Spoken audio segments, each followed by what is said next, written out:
अस्सलाम वालेकुम। उम्मीद है कि आप सब खैरियत से होंगे। तो आज का जो हमारा टॉपिक है फर्स्ट ईयर की इकोनॉमिक्स का चैप्टर नंबर 5 हमने स्टार्ट किया हुआ है सप्लाई, और उसका टॉपिक है causes of changes in supply. रसद में तगय्युरात के असबाब यानी रसद में तब्दीलियों के असबाब, किन किन वजूहात पे तब्दीलियाँ आती हैं रसद में। सबसे पहले है मुसारफ़े पैदाइश में तब्दीली। मुसारफ़े पैदाइश पहले भी हमने डिस्कस किया हुआ है कि जो भी कोई भी ऑनर है वो कोई भी चीज़ को तैयार करता है और उस पर उसकी जितनी भी कॉस्ट आती है, जितने भी उसके पैसे लगते हैं, चाहे वो लेबर को उसने देने हैं, मशीनरी पे उसने यूज़ करने हैं, जगह पे यूज़ करने हैं, या अपनी पूरी ऑर्गेनाइजेशन पे यूज़ करने हैं, वो सारे क्या हैं, वो उसके मुसारफ़े पैदाइश हैं। और अगर ये मुसारफ़े पैदाइश उसके बढ़ जाते हैं तो वो क्या करता है, वो शय की रसद को कम कर देता है। और जैसे ही ये मुसारफ़े पैदाइश की कीमत जो है ये कम हो जाती है, उसका ख़र्चा इन पे कम आता है, तो वो उसकी चीज़ों की जो सप्लाई है, रसद है, उसको बढ़ा देता है। इससे क्या होता है, इससे उसको अपना मुनाफा नज़र आता है। तो सबसे पहला चेंज जो है वो क्या है, मुसारफ़े पैदाइश में तब्दीली। उसके बाद है टेक्नोलॉजी में तब्दीली। टेक्नोलॉजी में तब्दीली, अगर एशिया पैदा करने के बेहतर तरीके दस्तयाब हों और टेक्नोलॉजी का भरपूर फ़ायदा उठाया जा सके तो क्या करेंगे, आजरीन को कम पैसे लगाने पड़ेंगे, उनको लोग कम लगाने पड़ेंगे, लोगों को कम पैसे देने पड़ेंगे, और टेक्नोलॉजी की वजह से, मशीनरी की वजह से उनका काम भी जल्दी हो जाएगा, जिससे वो कम पैसे लगाएंगे, उनकी लागत जो है वो कम आएगी और वो प्रोडक्शन जो है वो बढ़ा देंगे। तो इससे उनको अपना फ़ायदा नज़र आएगा। लेकिन अगर उनके पास टेक्नोलॉजी की कमी होगी तो फिर उनको जो दूसरे मुसारफ़े पैदाइश हैं वो ज़्यादा उनको लगाने पड़ेंगे और उनकी कीमतें भी उनको अदा करनी पड़ेगी। इससे उनको अपना नुकसान नज़र आएगा, तो वो इससे सप्लाई को कम कर देते हैं। फिर उसके बाद है नकलो हमल के मुसारिफ। नकलो हमल, एक जगह से दूसरी जगह जाते वक्त, अपना सामान एक जगह से दूसरी जगह मुंतकिल करते वक्त भी उनको पेश आते हैं जो कॉस्ट उन्होंने पे करनी पड़ती है उनको। तो अगर वो महंगी हो जाए, अगर पेट्रोल महंगा हो जाए तो फिर किराए भी महंगे ज़्यादा होंगे, तो फिर इस पे जो महंगाई आ जाती है, इस वजह से वो क्या करते हैं, वो अपनी जो चीज़ें हैं वो कम तैयार करना शुरू कर देते हैं और उन चीज़ों की सप्लाई भी कम कर देते हैं। फिर उसके बाद है मौसमी हालात। मौसमी तब्दीली भी रसद में तब्दीली का बायस बनती है, क्योंकि अगर मौसम इंतहाई सर्द हो तो गर्म कपड़ों की रसद में भी तेज़ी से इजाफा हो जाता है और गर्म मौसम में गर्म कपड़ों की रसद इंतहाई कम हो जाती है कि मौसम चेंज हो गया है तो चीज़ की वो जो सप्लाई है वो भी कम कर देते हैं। फिर उसके बाद है हुकूमत की पॉलिसियाँ। हुकूमत की माशी पॉलिसियों का भी एशिया की रसद पर गहरा असर पड़ता है, क्योंकि अगर ख़ाम माल, जो रॉ मटेरियल है, जो चीज़ तैयार होने से पहले सामान लिया जाता है, ख़ाम माल पर हुकूमत महसूल कहते हैं टैक्स को, महसूल की शरह कम कर दे तो एशिया की लागत कम हो जाती है और फ़रोख्त कंदगान जो बेचने वाला है वो कम कीमत पर भी ज़्यादा मिकदार में एशिया फ़रोख्त करने पर तैयार होते हैं। और इसके बरक्स महसूल जो है, टैक्स है, वो बढ़ जाए तो लागत भी बढ़ जाती है और एशिया की रसद कम हो जाती है। फिर उसके बाद अमनो इस्तेहकाम है कि अगर मुल्क के अंदरूनी हालात में अमनो इस्तेहकाम की फ़िज़ा, अमन सलामती की फ़िज़ा कायम हो तो सरमायाकार ज़्यादा सरमायाकारी करते हैं। देखिए, मुल्क के हालात अच्छे हों तो कोई भी बिजनेसमैन है वो अपना जो कैपिटल है, जो उसका सरमाया है, जो उसके पैसे हैं, वो क्या करता है, वो बिज़नेस में लगाता है और एशिया की रसद बढ़ जाती है। लेकिन अगर मुल्क के हालात ही अच्छे नहीं हैं, जंग के ख़तरात हैं, सैलाब के ख़तरात हैं, तो फिर वो क्या करता है, बदअमनी है मुल्क में, तो वो अपनी सरमायाकारी भी कम कर देता है। क्योंकि उसको लगता है कि मुझे अब यहाँ से प्रॉफिट जो है वो नहीं मिलना। तो इससे एशिया की रसद पर मनफी असर पड़ता है। आजरों का इत्तेहाद। आजर जो तजारत करते हैं, जो ताजर हैं, वो क्या करते हैं, जो चीज़ें पैदा करते हैं, वो क्या करते हैं कि बाज़ औक़ात एशिया को पैदा करने वाले ज़्यादा मुनाफा कमाने की गर्ज से कीमत के बारे में इत्तेहाद कायम कर लेते हैं। वो एक दूसरे को कह देते हैं कि भाई इतनी प्राइस हम लोगों ने रखनी है, और सारे मिलके यूनिटी उनकी बन जाती है और वो एक ही प्राइस पे चीज़ों को बेचना शुरू कर देते हैं और एशिया की रसद कम कर देते हैं ताकि एशिया की कीमतें कम ना होने पाए और वो मुस्तकबिल में ज़्यादा कीमत वसूल कर सकें। फिर उसके बाद है तकमीली एशिया की रसद। तकमीली एशिया वो है जो एक चीज़ के साथ दूसरी मिलती है। कुछ एशिया एक साथ ही पैदा होती हैं, जैसे गोश्त और खाल।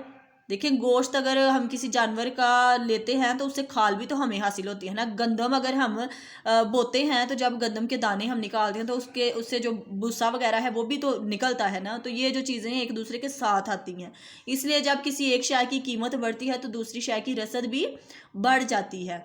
फ़रोख्त कंदगान की तादाद। अगर किसी शय को पैदा करने वाले लोग जो हैं करने वाले फ़रोख्त कंदगान तादाद में बढ़ जाएं, यानी कि कोई बेचने वाले जो हैं वो ज़्यादा हो जाएं, तो यकीनन एशिया की रसद भी बढ़ जाएगी, क्योंकि ज़्यादा लोग मार्केट में आ गए हैं, वो ज़्यादा सप्लाई कर रहे हैं। ज़्यादा चीज़ें पैदा कर रहे हैं तो उनकी ज़्यादा सप्लाई भी हो रही है, और अगर एशिया पैदा करने वाले अर्जिन कम हो जाएं तो उनकी एशिया की रसद भी कम हो जाती है। तो ये वो चंद पॉइंट्स थे जिनकी वजह से जो सप्लाई है उसमें चेंजिंग आती है।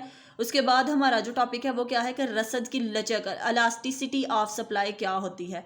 कानून रसद के मुताबिक बार बार बात वही हो रही है कि जब कीमत बढ़ती है तो रसद बढ़ जाती है, जब कीमत कम होती है तो रसद कम हो जाती है। इस यहाँ पर भी सारा कुछ यही है। और जो जब रसद बढ़ जाती है तो उसको क्या कहते हैं, रसद की लचक कहते हैं। कानून रसद के मुताबिक किसी शय की कीमत और रसद में बराह रास्त या मिस्बत ताल्लुक पाया जाता है, यानी शय की कीमत बढ़ने से रसद बढ़ जाती है और कीमत कम होने पर रसद कम हो जाती है। लेकिन कीमत में कमी या बेशी से रसद में कितना इजाफा या कमी वाक़या होती है, इसका तयन करना खासा मुश्किल है, क्योंकि हमारे पास पैमाइश करने के लिए कोई चीज़ नहीं है कि कितनी चीज़ की रसद जो है वो कम हुई है और कितनी ज़्यादा हुई है। क्योंकि बाज़ औक़ात ऐसा होता है कि मामूली सा चेंज जो है वो कीमत में आता है और रसद में बहुत बड़ा चेंज आ जाता है, और कीमत में बहुत ज़्यादा बड़ा चेंज आता है, लेकिन रसद जो है वो मामूली सी कम होती है।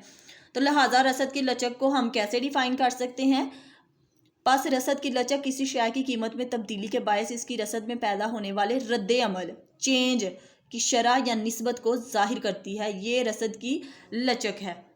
फिर उसके बाद है रसद की लचक की अक़साम। तो रसद की लचक की दो अक़साम हैं जो दर्ज झैल हैं। कौन कौन सी है? सबसे पहले है ज़्यादा लचकदार रसद यानी मोर इलास्टिक सप्लाई, और कम लचकदार रसद लेस इलास्टिक सप्लाई। ज़्यादा लचकदार रसद में क्या है कि जब किसी शय की कीमत में तब्दीली से इस शय की रसद में नुमाया यानी कि एक बड़ी तब्दीली, देखें ज़्यादा लचकदार नाम से ही पता चल रहा है कि ज़्यादा, तो जब कीमत में तब्दीली से रसद में भी बहुत बड़ी तब्दीली आए तो वो ज़्यादा लचकदार रसद है। तो मसलन तमाम पायदार एशिया, मसलन फर्नीचर, टीवी, वीडियो, घड़ियाँ वगैरह की कीमतों में मामूली तब्दीली से एशिया की रसद में कई गुना तब्दीली वाक़या हो जाती है। अब पायदार एशिया ये जो कि लंबे अरसे तक चल सकती हैं, ख़राब होने का अंदेशा नहीं होता। अगर इन चीज़ों की प्राइस कम हो जाती है तो इन चीज़ों की जो सप्लाई है वो भी कम हो जाती है, और अगर इन चीज़ों की प्राइस जो है वो ज़्यादा हो जाती है तो जो सेलर हैं वो मार्केट में आ जाते हैं बेचने के लिए, तो इनकी जो सप्लाई है वो बहुत ज़्यादा हो जाती है। फिर उसके बाद क्या है? कम लचकदार रसद। जब किसी शय की कीमत में नुमाया तब्दीली से इस शय की रसद में मामूली तब्दीली रोनमा हो तो इसे कम लचकदार रसद कहते हैं। मसलन तमाम जल्द ख़राब होने वाली एशिया, मसलन फल सब्ज़ी वगैरह की कीमतों में नुमाया तब्दीली के बावजूद रसद में ज़्यादा तब्दीली रोनुमा नहीं होती। इसका क्या मतलब है कि ये चीज़ें ख़राब हो जाती हैं तो जो आगे बायर, जो ताजर बैठे होते हैं वो भी अपना हिसाब किताब लगा के बैठते हैं कि अगर हमने ज़्यादा ये चीज़ें हम लोगों ने ज़्यादा ख़रीद ली, ज़्यादा अपने पास स्टोर करके रख ली, और लोग तो ख़रीदते नहीं हैं क्योंकि लोगों को ख़राब होने का अंदेशा होता है। एक हफ़्ता चल जाएंगी ज़्यादा से ज़्यादा, उसके बाद तो ख़राब होनी है ना, तो फिर इनकी जो सप्लाई है वो क्या होती है? कम लचकदार रसद। फिर उसके बाद है रसद की लचक की पैमाइश। तो चूँकि रसद की लचक एक इस्तिलाही सिफत का नाम है, इसलिए हमारे पास कोई ऐसा आला या तराजू नहीं जिसकी मदद से शय की कीमत में तब्दीली से रोनमा होने वाली रसद में तब्दीली को नापा जा सके। ये कोई आला नहीं है कि जिसकी वजह से हम लोग ये नाप सकें कि रसद में कितनी तब्दीली वाक़या हुई है। इसलिए अल्फ्रेड मार्शल के इकाई के पैमाने को मेयार मानते हुए दर्ज झैल तरीक़ों से रसद की पैमाइश की जा सकती है। अब अल्फ्रेड मार्शल ने 3 तरीके यहाँ पे उनकी इकाई के मेयार को मानते हुए यहाँ पे 3 तरीके यूज़ हुए हैं। कौन कौन सा है? सबसे पहले है रसद की लचक इकाई के बराबर, यानी कि elasticity of supply is equal to 1। जब शय की रसद में तब्दीली कीमत में तब्दीली के तनासुब से हो तो रसद की लचक इकाई के बराबर होती है। मिसाल के तौर पर अगर कीमत में 100% इजाफे से रसद में भी 100% इजाफा हो गया, देखें जितना के कीमत में जितने परसेंटेज इजाफा हुआ है उतना ही रसद में इजाफा हो तो रसद की लचक इकाई के बराबर होगी। सबसे पहले हमारे पास क्या है? चीनी की कीमत, फिर उसके बाद हमारी मिकदार रसद। पहले चीनी की कीमत 5 है तो रसद 50 है। चीनी की कीमत जैसे ही ज़्यादा हुई है तो वैसे ही रसद भी ज़्यादा हो गई है, लेकिन मिकदार में फ़ीसद में तब्दीली कितनी आई है? दोनों में 100, यानी कि कीमत में भी और रसद में भी कितनी तब्दीली आई है? 100%, 100% इनमें आ गई है। यहाँ पर हम लोग गोशवारा भी इन्हीं को देख के बनाएंगे, इन्हीं वैल्यूज़ को। तो ये हमारा सप्लाई का ग्राफ है कि पॉइंट्स को अगर हम मैच कर दें तो यहाँ पे कीमत है, वाई एक्सिस पे हमारी कीमत है और एक्स एक्सिस पे हमारी रसद है, और वहाँ पे हमने पॉइंट्स को मिला दिया है। 5 रुपये अगर कीमत है तो हमारी रसद 50 रुपये है, और अगर कीमत बढ़ के 10 हो गई है तो हमारी रसद 100 है। और दोनों में जो चेंजिंग आई है परसेंटेज के हिसाब से, यानी कि कीमत में भी और चीनी में भी, वो कितनी है? वो 100% है। तो यहाँ इसमें ये है। फिर उसके बाद फार्मूला है रसद की लचक का, और इसका फार्मूला क्या है कि शय की रसद में फ़ीसद तब्दीली ओवर शय की कीमत में फ़ीसद तब्दीली, यानी कि चेंज इन क्यू, ये डेल्टा शो करता है चेंज को। चेंज इन क्यू, क्यू कहते हैं क्वांटिटी को, क्वांटिटी क्या है जो हम चीज़ लेके आ रहे हैं, तो यानी कि रसद, और चेंज इन पी यानी कि प्राइस में तब्दीली, multiply by P over Q, price over Q quantity.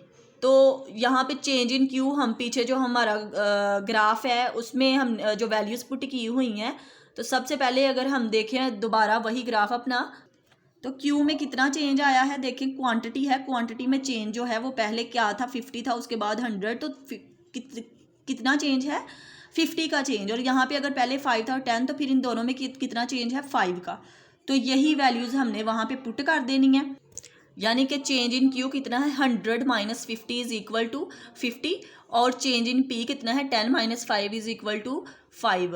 तो ये यहाँ पे हमने ये वैल्यू पुट कर देनी है, इसको मल्टीप्लाई करना है। प्राइस हमारी कितनी थी 5 और क्वांटिटी हमारी कितनी थी 50, जो हमने अपने जो गोशवारा है उसमें हमने दी हुई है। इनकी अगर हम मल्टीप्लिकेशन कर लें तो 5 से 50 से 50 कट और 5 से 5, तो बचता क्या है 1। तो इससे जाहिर क्या हो गया कि पास साबित हुआ कि रसद की लचक इकाई के बराबर है, यानी E S elasticity of supply is equal to 1। उसके बाद क्या है, रसद की लचक इकाई से ज़्यादा, elasticity of supply greater than 1, जब शय की रसद में तब्दीली कीमत में तब्दीली के तनासुब से ज़्यादा हो। देखें, जब शय की रसद में इकाई के बराबर कितनी थी कि जितनी रसद में तब्दीली है कीमत में भी उतनी तब्दीली, लेकिन यहाँ पे क्या है कि जब किसी शय की रसद में तब्दीली कीमत में तब्दीली के तनासुब से ज़्यादा हो, यहाँ पर अब ज़्यादा का जिक्र आ गया है। दैट मीन्स यहाँ पे हमने अपनी जो वैल्यूज़ हैं वो हमने बढ़ा देनी है। तो रसद की लचक इकाई से ज़्यादा होती है, यानी कीमत में 100% इजाफे से रसद में 200% इजाफा हो जाए तो रसद की लचक इकाई से ज़्यादा होगी। यहाँ पर कीमत और मिकदार रसद वही है, लेकिन मिकदार में पहले क्या है कह रहे हैं कि मिकदार में फ़ीसद में तब्दीली, ये जो हमारी रसद है यहाँ पे हमने ऊपर रसद में 200% इजाफा हो जाए, तो रसद में कितना इजाफा हमारी मिकदार में फ़ीसद 200 और कीमत में 100%। और ये हमने अपना ग्राफ बना लिया इन्हीं वैल्यूज़ को देखते हुए, और बाद में जो हमारी परसेंटेज चेंज है वो क्या हमारा आया है, यहाँ पे हमारा 100% जो चेंज है, और हमारा रसद में मिकदार में कितना है 200%। और फार्मूला वही है कि change in Q over change in P multiply by P over Q, change आपने निकाल देना है। चेंज इन क्यू कितना है, यहाँ पे आप देखें, यहाँ पे चेंज है 150 और 50 में से किया तो 100 का चेंज है, और यहाँ पे 5 का ही चेंज है, तो वो वैल्यू हमने वैसे ही उधर पुट कर दी 100 ओवर 5, और पी क्यू की वैल्यू क्या है 5 ओवर 10। इनकी कटिंग करेंगे तो 5 2s are 100 and 5 1s are 5, तो 2 1s आर 2। तो यहाँ पर क्या हो गया कि रसद की लचक इकाई से यानी 1 से ज़्यादा है, यानी कि यहाँ पे हमारी 2 आ गई है। फिर उसके बाद जो थर्ड वाला है वो क्या है मेथड के रसद की लचक इकाई से कम। यहाँ पर अब जब कम का जिक्र आ गया है तो कम में क्या है कि जब शय की रसद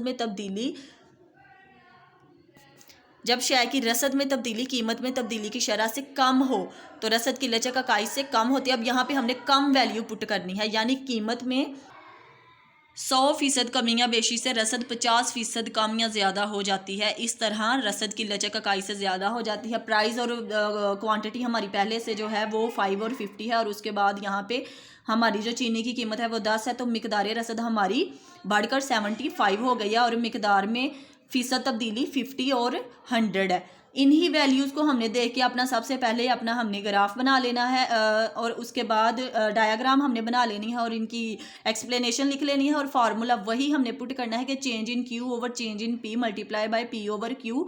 इनका चेंज हम देखेंगे तो यहाँ पे 25 का चेंज आ रहा है, और यहाँ पे 5 का ही चेंज है, तो 25 ओवर 5 मल्टीप्लाई बाय वैल्यू हमारी जो है चीनी की कीमत और मिकदार रसद वो हमारी क्या है 5 ओवर 50। तो इनकी कटिंग अगर हम करें तो 5 1s आर 5 और 25,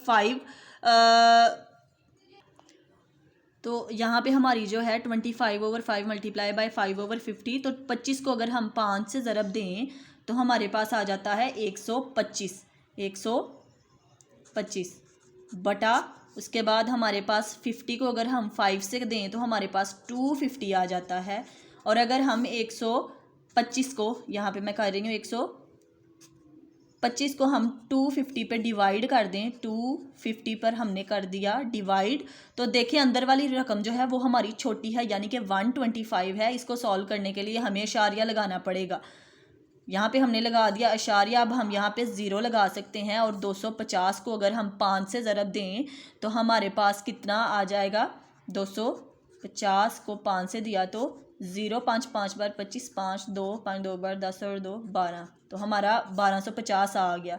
250 को 5 से मल्टीप्लाई किया तो 1250 हमारा आ गया और हमारा आंसर क्या आ रहा है, 0.5 ये 1 से छोटा है। तो ये हमारे 3 मेथड थे जिनसे हम रसद की जो लचक की पैमाइश है वो कर सकते हैं। उम्मीद है कि आपको समझ आई होगी, और अगर किसी किस्म का कोई भी मसला है किसी भी टॉपिक में, देन यू कैन कमेंट, और इंशाल्लाह मैं बेहतर से बेहतर करने की कोशिश करूँगी। और लाजमी मेरे चैनल को सब्सक्राइब कर दीजिएगा। तब तक अल्लाह हाफिज़, मिलते हैं अगली वीडियो में।